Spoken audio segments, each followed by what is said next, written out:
পরপর টানা হারে এবার নড়ে চড়ে বসেছে রংপুর রাইডার্স। বিপিএলের শেষের লড়াই নিজেদের শক্তি বাড়ানোর মিশনে নেমেছে রংপুর।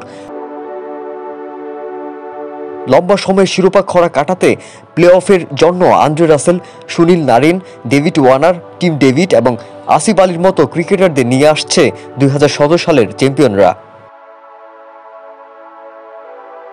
চলমান বিপিএলে যে কজন বড় বিদেশি ক্রিকেটার ছিলেন তাদের মধ্যে অন্যতম ফরচুন বরিশালে শাহিন শাহ আফ্রিদি ও কাইল মায়ার্স। কয়েকটি ম্যাচ খেলে তারা চলে গিয়েছে।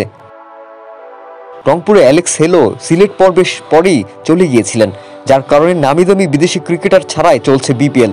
তবে চেষ্টার কমতি রাখছে না ফ্র্যাঞ্চাইজিগুলো। রংপুরে হয়ে খেলতে আসবেন টিম ডেভিড, সেটা এক প্রকার নিশ্চিত। এছাড়া ডেভিড ওয়ার্নার ও নারিনের সাথে চুক্তি করেছে তিস্তাপাড়ে দলটি। তবে এবার নতুন করে জানা গেল আন্দ্রে রাসেল ও আসিফ আলীকে আনবে রংপুর।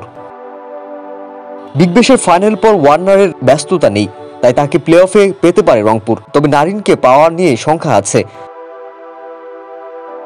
2 ফেব্রুয়ারি দুবাইয়ের আইএল টি20তে আবুধাবি নাইট রাইডার্সের হয়ে খেলবে নারিন। নাইট রাইডার্স যদি প্লে অফে উঠে তাহলে নারিনের বিপিএলে আসার সম্ভাবনা কমে যাবে।